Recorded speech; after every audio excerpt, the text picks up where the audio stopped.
everybody, it's Safi and Marco, Dish Out on the Movies. Today we are reviewing a movie, an old one that was made in 1957. That means it's 67 years old. And let's see, it is in black and white, and it stars, and it's called Man of a Thousand Faces.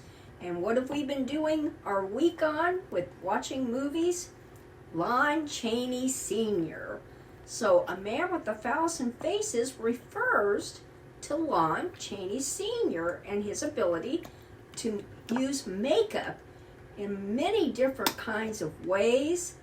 He was actually an expert, and they showed him when he was, and I don't know if this really happened or not, but they wanted an Arab with a scar.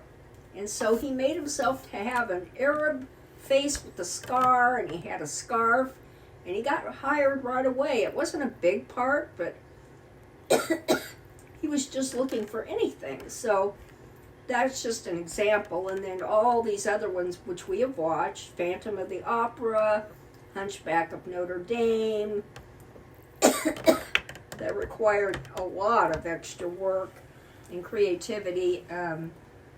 He did all his own makeup, and he did those, which are very famous. And his makeup, Marco found it on eBay, but it's not the real thing. It's like a replica, and it costs a lot of money. But I guess, what did you say? The original makeup is in the Smithsonian, maybe? Yeah. Yeah, which makes a lot of sense. Or another museum. Okay, so anyways, let's talk about the movie now. Okay. So, well, just tell who started. Who starred in it? The first thing is that this movie is notoriously not very good. Tom Savini, he really loves Lon Chaney, and he was very inspired by Lon Chaney, but even he admits that this movie's bad and that it should have been so much better. Yeah. And he talks about like the potential that this movie had. And I was really disappointed that this movie, instead of being about Lon Chaney, like the man, the myth, the legend, it's more so about like Lon Chaney and his miserable marriages and his family drama. And I guess you could look at it in a way to where, apparently Lon Chaney, he didn't want people to know anything about this stuff. And so revealing all this stuff that was previously hidden away was kind of a good idea. But at the same time, we wanted a movie about Lon Chaney. And we don't really get that at all. Like, we don't even see, like, how he learned how to do any makeup. We don't even get to see, like, any, like, famous interactions with people. We just get to see, like, two little highlight scenes that they didn't even do right, by the way. And we've seen the movies. And that's it. And other than that, it's, like, all about Creighton, a.k.a. Lon Chaney Jr., and also, I mean, you could even say, like, this movie's more of a Lon Chaney Jr. movie, because it's all centered around being with that woman, and making Lon Chaney Jr. with her, his birth, and then his growing up. Like, that's what the movie's all centered around. And instead of that, we really wanted a movie where it was centered around Lon Chaney. But the biggest issue, and why the movie does not feel like a Lon Chaney movie, is because the main actor in this movie is Jimmy Cagney. Now, that is probably one of the worst castings in movie history. Yeah. Because you take this hothead gangster guy who's short. He's kind of like squarish, he's a gangster type of guy. Well, he's also the singer-dancer. I'm a Yankee Doodle Dandy, where he dresses up like no, the 4th of Safi, July. he's a hot-headed gangster. Knows that. No, they know the hot-headed gangster. Well, they know the other, too. No, they know the hot-headed gangster. That's who he is. Look it up. No, I know. and you take that guy and you make him play Lon Chaney, this famous actor, and honestly, it sort of it does like a huge disservice to Lon Chaney because it doesn't make you want to sympathize with him because he goes through all this stuff in the movie, but at the same time, like, he really does not come off well in the movie to me. Like, he does not come off like someone that we should idolize and build, like, or just, like, I don't know, like, treat him like he's a iconic, like, Hollywood legend, because, like, the way that he is in this movie, he's very controlling, he's very hot-headed, he's Jimmy Cagney.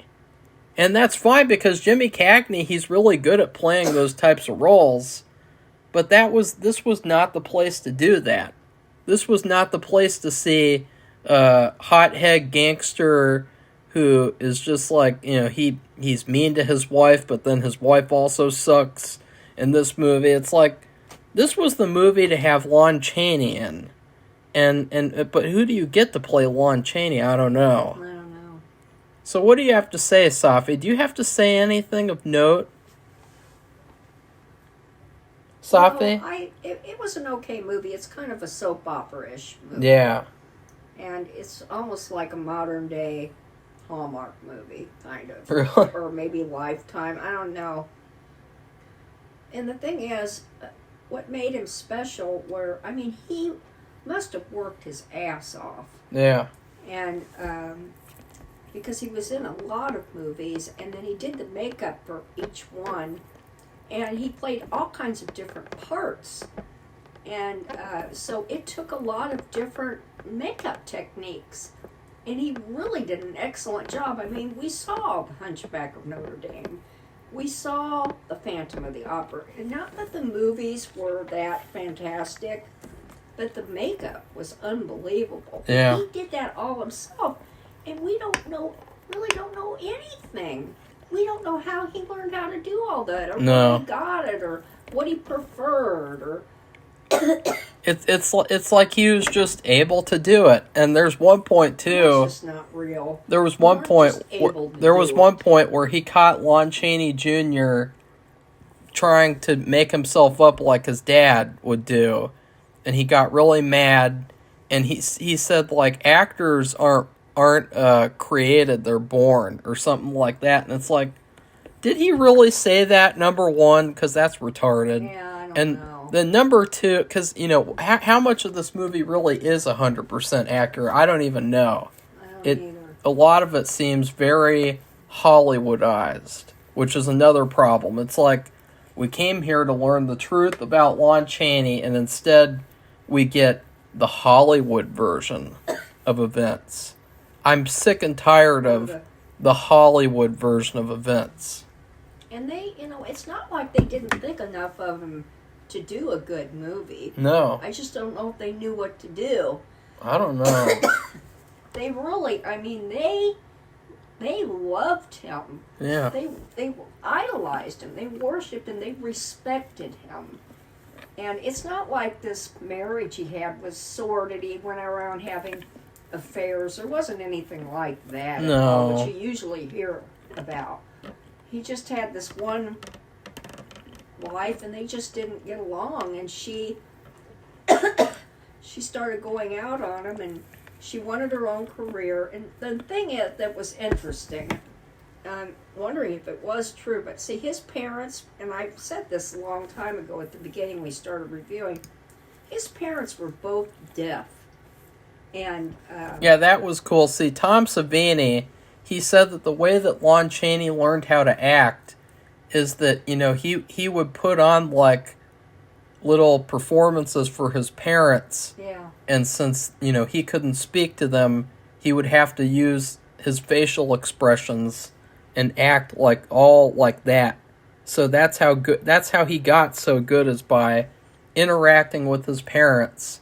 And this movie starts off really horribly too, because, like, he's really, I guess at the beginning they show that he's a devoted husband, you know, he quits this job just because his wife gets fired. And then he takes her to meet his parents for Christmas. Was it Christmas or Thanksgiving? Something like that. Because I don't know. I thought it was Christmas.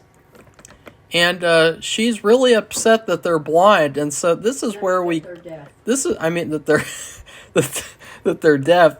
And this is where the movie just falls off a cliff because... That was upsetting to me. I was shocked. This was horrible, the way that she acted, his first wife. You know, she runs upstairs like a child, and she throws a temper tantrum. But why does she do that? Because she's pregnant. They're going to get married. Yeah. Now, I don't think the rest of the family knows she's pregnant. They just know they're going to get married. She's pregnant with the wolf man. She's afraid that the baby will be born deaf like his parents. Well, what's interesting, who else was at this dinner? Well, Lon Chaney had brothers and sisters, so they were siblings. They're all adults, and they were all there. They weren't deaf. Yeah. The only people who were deaf were his parents. But she was really, really stupid about it. Discriminatory. Terrible. And just the way that she acted, like, that's how the movie starts off, is that, like, he quits his job for her and brings her home to his parents, and that's how she acts. And it's like, I don't know, it's almost like they're trying to create parallels with stuff that would happen in his movies where he was mistreated, because then they showed at least one time that he would have nightmares about being bullied for having deaf parents. Yeah, it said he was constantly made fun of. Yeah. And so when they knew sign language, so the way he communicated with them was through sign language. And to be fair, that felt like something that Jimmy Cagney would do, because Jimmy Cagney, or at least in what I've seen him in White Heat, he had that same type of thing where he was very childish and he was very well, in that movie he had kind of a weird relationship with his mother, but in this movie, he's Jimmy Cagney. And actually, his father looked like Lon Chaney would look. Really? That's what I thought. Well, his father was older, but I felt like his father, and I think his father was named Lon. I'm not positive, but that's what I thought they said. Well, I'm really not sure who could play Lon Chaney. I know. Like, thinking about 1950s actors, I was thinking maybe, and I know that this will sound a little funny, but when Robert De Niro was a young man in the 70s, he might have been able to play Lon Chaney, in my opinion. But I'm not really sure, because I just think it was the worst choice in the world to pick the short, squarish, hot-headed gangster guy. And I really wanted to see more of, like, him on movie sets as, like, an artist, and his work as, like, a film actor, because, they had this one thing in the movie we just reviewed, Laugh Clown Laugh, where Loretta Young, she was bullied by one of the actors, like one of the older actors, but he would be nice to her whenever Lon Chaney was on set. And so Lon Chaney noticed this, and he would purposefully always be there with her on set so that he would not be disrespectful to her. And, like, where's that in this movie? Like, where's any of that? Where's any sort of, like, note of him being, like, a really cool guy on movie sets and being a really good collaborator? It's just all about, like, this soap opera melodrama, and it's just so, like, I don't care about any of it, honestly. I really don't. It just doesn't reflect the real story. It's almost kind of like just like they've changed it into, of course, that wasn't around at that time, like a Lifetime movie or something. It just wasn't. And since we've seen these other movies. Yeah, it's a lot like if they would make a Lon Chaney Lifetime movie today. Yeah. Like what they would do, especially with how poorly they recreated these iconic scenes. The movie scenes. Oh, really? Is that what... What else? What else do you want to talk about, Safi? Because let's not just go through everything because it's not worth it. But I don't know. I just I want to go through those two scenes and why they sucked. They tell they always have all these actors, and they're either they're gay and they're straight. They're both. They're gay. And That's they're I mean, there's straight. been all kinds of YouTube crap. You wouldn't believe it. And then they've had 10,000 closeted ones. They've had 10,000 different romances and divorces and marriages. He was not like that at all. No. He had this one.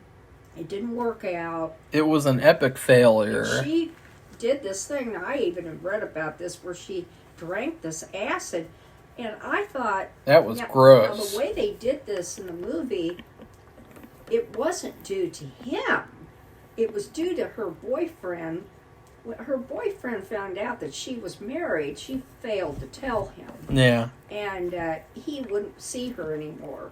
And the way the movie was, she did it because of him. Because and so she wanted to make Lon Chaney because he had revealed himself as her husband.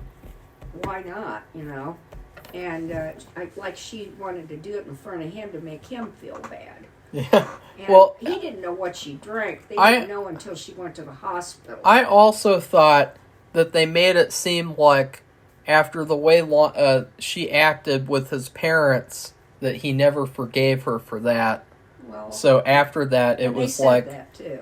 He always thought of her as like a shitty person because of that, and it's like, well, how can you blame him? Like, it's the way she acted. I thought, if she wasn't pregnant, you just throw her at the curve right then and there. And he didn't want to do that. He wanted the baby. Yeah. But you know what she said to him when she found out the parents were deaf? At least this is what they showed in the movie.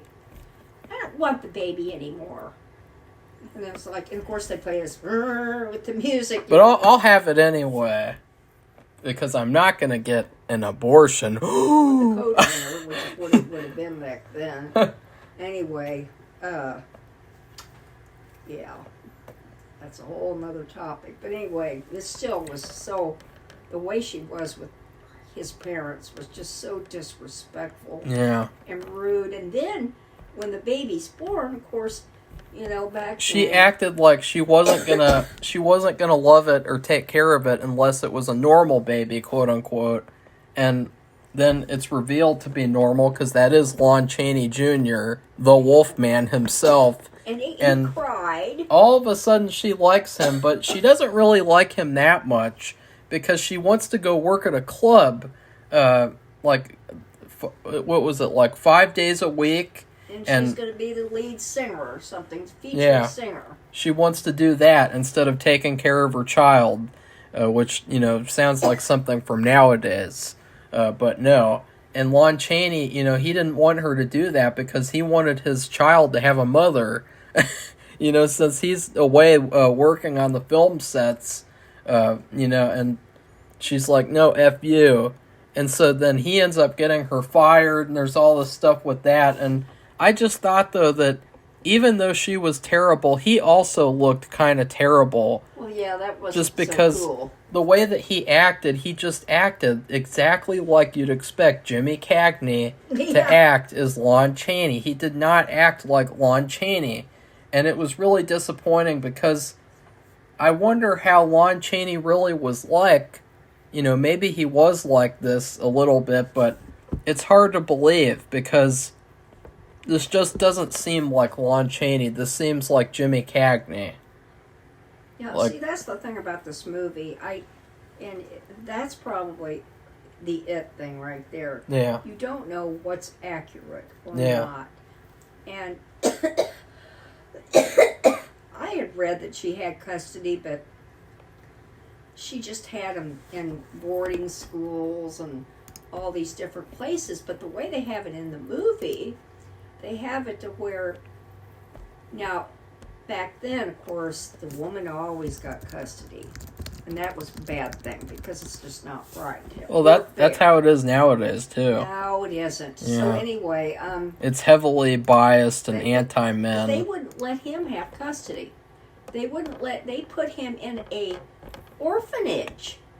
And he was just like, he went to see him all the time as much as he could, you know, as much as he was a... And that part was horrible because Yeah. they put the child in an orphanage because the dad, quote unquote, didn't have A wife. a real job or a suitable home, which means he needed to have a wife.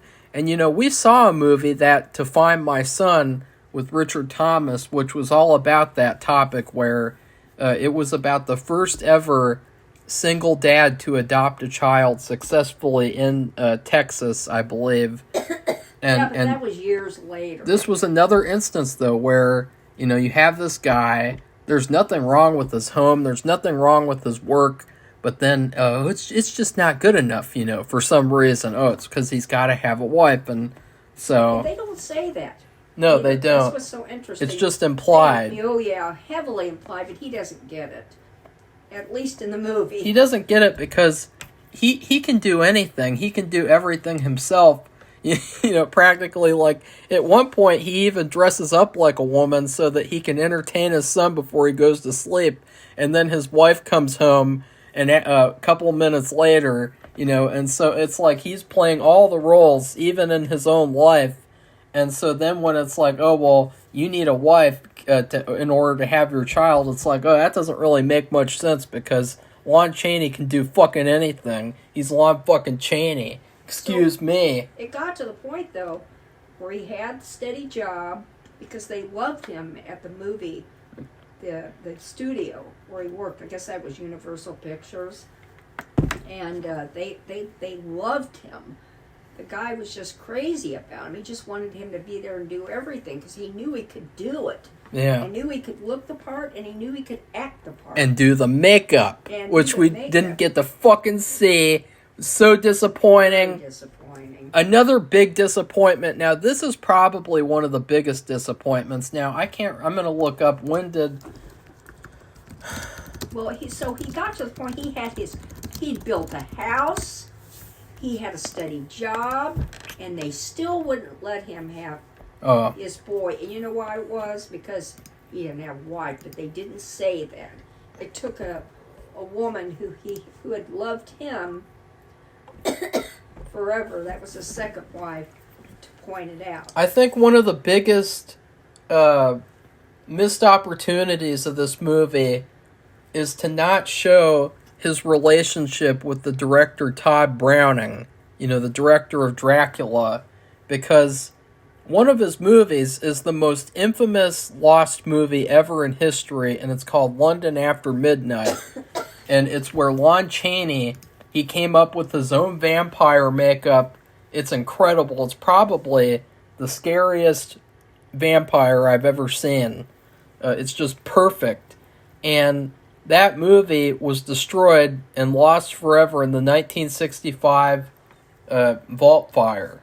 The problem with the film is that it was made of this substance that would set on fire real easily. I worked at an historical society, State Historical Society of Missouri, and we had some of that. It was very hazardous. But I think that the mistake was not showing the making of that movie, because it's kind of hard, though, because the movie got lost in 1965, and this movie was made in 57. Right. But still, this was one of his most popular roles. Right? I don't know. I don't know what is most popular. The only ones I've heard of are Phantom of the Opera and The Hunchback of Notre Dame. And also, Actually, The Phantom of the Opera seems to be the most famous. Lon Chaney was supposed to be Dracula. He was supposed to play Dracula, and because of his death, he did not. And I thought that was also a missed opportunity to not show that. Safi, why don't you talk? I don't know what else to say except that the head of the studio knew he was extremely talented, and it's just for him to die was a tremendous loss in every way, shape, and form. And it's just sad, very sad. Even though, the movie's played by Jimmy Cagney, was not right for the role. not at all. I don't think. And Marco sees him as gangster. I see him as Yankee Doodle Dandy, dancing and prancing on the stage. And they didn't even recreate the scenes right either, because like for the Hunchback sequence, the makeup looks terrible. It looks like the Toxic Avenger with a wig on, and they try to make it seem like they showed the full whipping, but in the movie they only showed 1 or 2 whippings and then it cuts away. So that it was like, WTF with that. And then for the Phantom of the Opera scene, they did this really stupid thing where they made it seem like the girl, Christine, she walks into the room and just comes across him playing the organ. But it's like, no. That is not what happened. She stands there for like 10 plus minutes listening to him play and then pulls it off. And it's like, God, can't you even get these little scenes right? Like, even though you're not even going to show his work as an actor throughout these movies, you're just going to show these little clips. Can't you even do that right? I know. And really, it wouldn't have taken much effort to do that. I don't know. It's just bizarre. So, it still made me sad at the end when he died. And because they showed the building, they flew the flag at half mast. I mean, they really, and they had, like I said, they had a Marine. He wasn't even in the Marines. There was nothing about being a soldier from his father or brothers and sisters. Nothing about that. But they had a Marine Guard, Honor Guard, and I don't know if they did where they shoot the gun. And I don't know. They had this at the funeral. I mean, they really went all out. So you'd think they would have gone all out for the movie, but it seems like they made some shortcuts. Maybe because all the people had died or something. I don't know. Well, Lon Chaney Jr. wouldn't have been dead. No. And he knew how much his father was revered. So, I don't know. But anyway, that is what we watched. And the fuck? I thought you fucking turned your phone off. It's a weather notification. Okay. God, you can't even do that. Typical. Oh, nobody heard that. So, anyway. And basically, the second half of the movie revolves around him and his son. Yeah. And he doesn't even reveal to his son that his first wife is alive. And so there's some drama with that, where he finds out and he ends up living with her, choosing to live with her. Which was weird. I was shocked. But then he makes up with his father by the end. So I thought that was nice. But overall, this movie was a disappointment. It was not the movie that I wanted. I don't think it was the movie that anyone wanted. Maybe some people liked it because, they made an effort to show in the movie that he did not want people to know about his personal life. He wanted to be a mysterious man. And this movie takes away all the mystery and tells you that apparently Lon Chaney was a hot-headed gangster who was short and squarish, and Jimmy Cagney could play him. And that isn't true. I mean, we've seen Lon Chaney Jr. In roles, and he's no little short, squarish person at all. You've seen him, I mean, in the Wolfman, before he changes into the Wolfman, you see his full figure. He looked pretty tall to me. And that's why it's so weird to have Jimmy Cagney play him. So, anyway, I don't know what to... You can give your food review first. Oh, of course. Would you not think of one yet? That's not true. I do mine all the time. Would you not think of one yet? No. Yeah. Well, I think that this movie, it has to be something that's disappointing. And there was nothing more disappointing than when I went to Tropical Smoothie one day in 2020, and typically I always got a turkey bacon ranch with Mocha Madness. And I got it like once or twice a week. That's how much I liked it. That's how much business they got, too. And, the turkey bacon ranch wasn't ever perfect. Like, every year, an ingredient would become not as good because it was like they were getting cheaper and cheaper with the ingredients. So, like, the tomato, the Swiss cheese, the turkey, the bacon, everything was getting cheaper. But I still kind of liked it. I was still able to tolerate it for the most part. It kind of waned in quality, but it was still good. The Mocha Madness stayed perfect. It has like a chocolatey coffee taste. But then, in 2020, I came there and I thought maybe the Mocha Madness tastes different because, they're having trouble getting the chocolate, and so they're using like old chocolate. But no, in 2021 or 2022, I was able to determine that the reason why the Mocha Madness has become so terrible and gross and awful tasting is because they deliberately changed the chocolate into dark chocolate. They won't even give you the option to have regular chocolate in the Mocha Madness, the chocolate they always put in it. And they think that, it's still a 600-calorie drink. They think that just because they changed it to dark chocolate, that it's healthier. It's like they're fucking stupid. And so they really ruined their menu. They really ruined it because of replacing ingredients with bad ingredients. And so that's what I would give this movie. The Tropical Smoothie, Turkey Bacon Ranch with the Mocha Madness from 2020 forward. It's like, this is not my Mocha Madness, just like this is not my Lon Chaney. Safi, have you finally come up with one? Yeah. I don't know. It was, I'll give it a marshmallow fruit salad where you're missing a couple of the ingredients. And I really wish they would have really talked about the makeup. Because that's why it's called of a man of 1,000 faces. I mean, that's a key ingredient to, the makeup was just part of he had his parents, they were deaf, they did sign language, so he had this visual thing he was used to with his parents. And Marco, I didn't even know this, but the thing where he put on little plays or something for them to entertain them.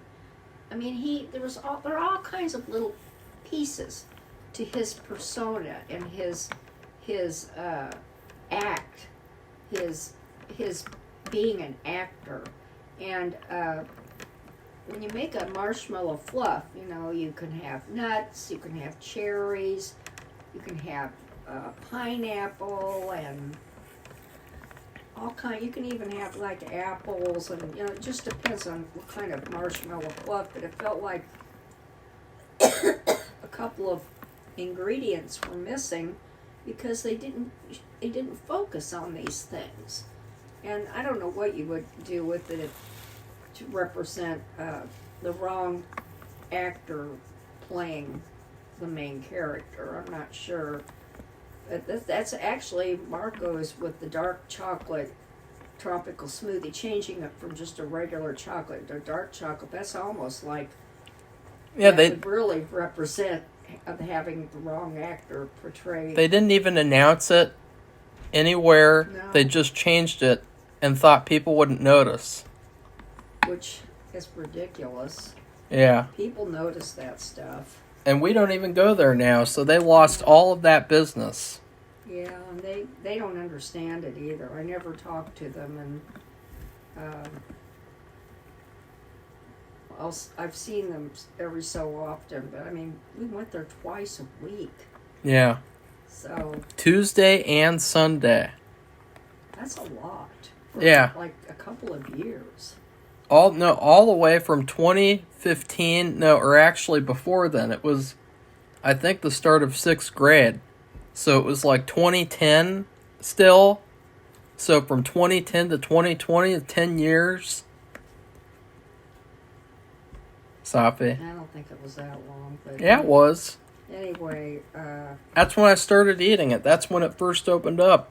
And you got it as an experiment in July before 6th grade. and then they have the thing, but this happens with all the fast food places. They get somebody in there that they're new, and there's a quality control issue. Well, that would happen with the turkey sandwich. Yeah, that's what I was thinking of, the turkey. And there was one time where I got 2 sandwiches so that I could have one on Christmas Day. And for some reason, the guy took the turkey and he shredded it into little pieces. It was the grossest thing ever. It was so weird why that guy did that. I don't know. I don't know why you would do that. If you go to Subway or any sub shop, they don't shred the meat. In fact, I don't say know. it. They say if they give you a sandwich. And it wasn't like it it was an says it. accident. It wasn't an accident where it was just with one. He shredded the meat on both sandwiches. Yeah, so he was doing it with all the sandwiches. Yeah.